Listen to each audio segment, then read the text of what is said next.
Hello. I'd like to ask the group a question today. I'd like to know your response to this question. How do you integrate our Lutheran faith and Reggio philosophy in your age preschool program? Mrs. Smith, you have the 2-year-olds. Can you tell me how you integrate the Lutheran faith using Reggio philosophy in your 2-year-old group? I am the 2-year-old teacher here at Zion, and I have the wonderful opportunity of being the first person to introduce most of the stories to the children. And I use this storyboard that's always available for the children throughout the day. And we don't just tell the story here at Zion, we let the children experience the story, act it out, make art projects, use all the different 100 languages of drama and art. We make the story come alive for the children. The children use their whole bodies as they retell the story. They'll say, Jesus told the storm to stop. They have the opportunity to revisit this throughout the day. This is our little storm we're working with right now. They can make the storm and then make it stop. And they just think that's just a lot of fun for them. And when they come over to the spot during the day, it's always available for them, I will stop what I'm doing and start singing our little Jesus song that goes with our story. And as I sing the song, the other children in the room stop what they're doing and also sing. So this is showing the children that the Jesus story isn't just happening when we're on the carpet having our Jesus time. The Jesus story and what Jesus means to them is part of their whole day learning here at Zion. And it's just a privilege to be able to spend the day making Jesus a central part of our learning. And then I'm Beth Marino, and I'm the 2.5-year-old teacher. And we, Sherry and I both have the opportunity in our classroom to teach the children some of the 100 languages that Reggio says each child has. In my classroom, the image of the child, I like that child to come away knowing that they are a child of God. Every day we start our our day as a singing, I am special. And after we sing the song, it goes, I am special, look at me, you will see someone very special. And I ask them, why are you special? And they say, because Jesus loves me. And I really want the children coming away from my class, and I'm sure your class, I think all of our classes, as that they are a special child of God. And as the role of the teacher, I like to just integrate Jesus throughout all of the subjects in our classroom. If we are talking about our feelings, we can say that Jesus gave us those feelings. In the afternoon, I have enrichment science, and it's really nice to be able to say that Jesus made the world this way. We have the privilege here at a Lutheran school that we can bring that into the classroom. And what about you, Becca? My name is Becca Kowalski. I'm one of the 3-year-old teachers, and I'm here with Jenny. Jenny is Jenny Schmidt. She's the other 3-year-old teacher.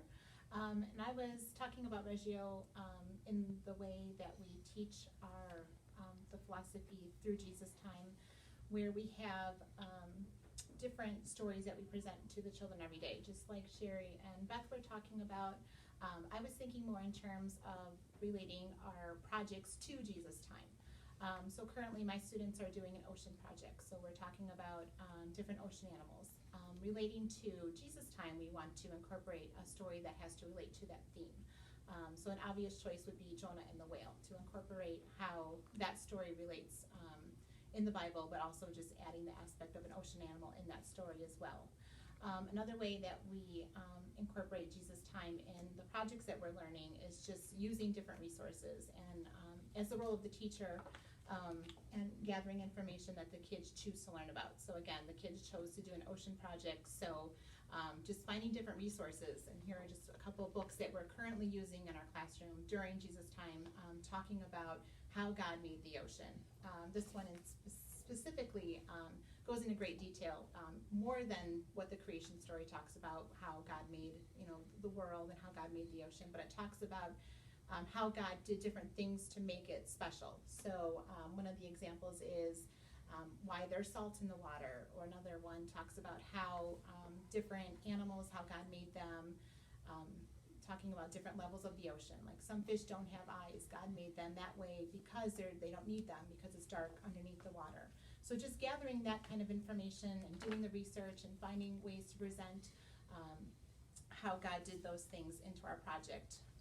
And then adding on to what Beth and Sherry were talking about with the 100 languages, one of the things that we do in the 3-year-old classroom is we talk about how the children choose what projects they would like to talk about, their interests.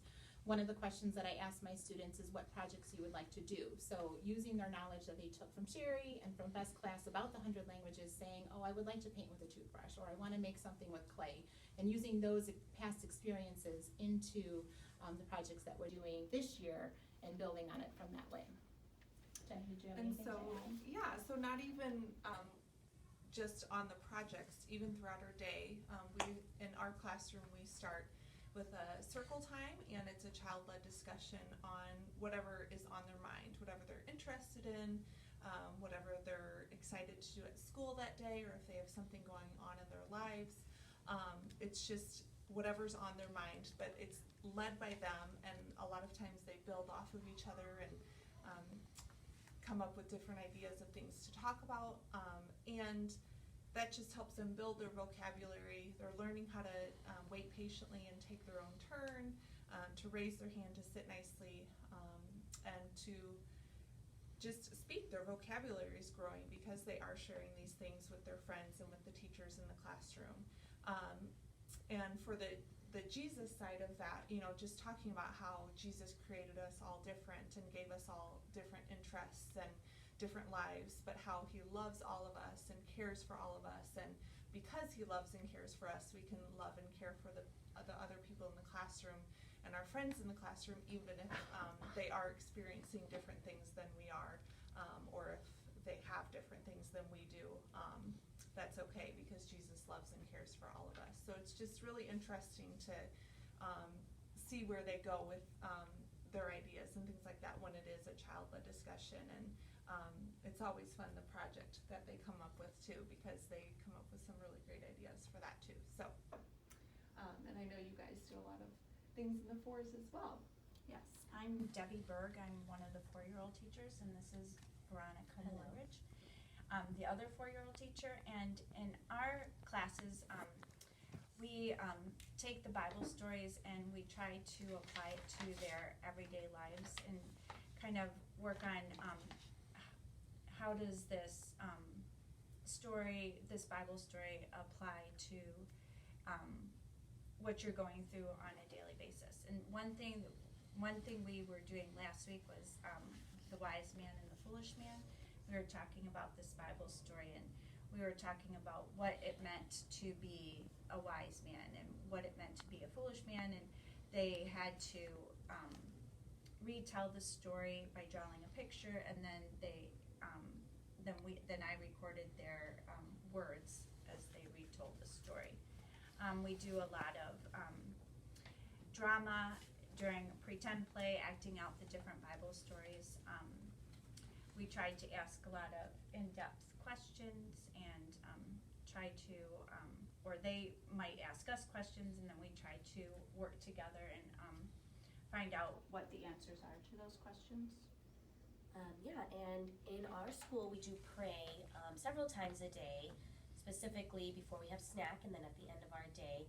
And in the 4-year-old rooms, we actually let the kids lead that. So we ask them, we choose a student who can lead the prayer, and we ask them, what do you want to say to Jesus? How do you want to talk to him? Do you want to thank him for something? Do you want to ask for some help? And so during our snack prayer every day, we do have a student who leads that, and then we all repeat after them. And together we all pray to God to help with whatever it is that child is trying to say to Jesus. We also read this Bible in our school, and luckily the younger classes have set the foundation for this. So our students, by the time they get to us at 4-year-old, have a lot of familiarity with these Bible stories. But we continue to read them regularly, and then we build on them. So, for example, we read the story of Zacchaeus, and in here it's called A Short Man. And then our students created an art project out of it. And then they were able to tell us their dictations, their interpretation of the story. And we use that to kind of ask them those in-depth questions that Debbie was mentioning. What morals do you get from this story? How does this look like in your life? how does this apply to your behavior as a person, and how does this make you special? What can you do to be more Jesus-like? And we just are constantly asking them these questions to incorporate Jesus into their day-to-day experiences. Thank you, Ms. Mordridge. I'm glad that you brought up the Bible because the foundation for our Lutheran faith is founded in the Bible. And I think it's important also to mention that the Bibles are all located in a place where a child can pick it up and reference it and look at it throughout the day in all of your classrooms.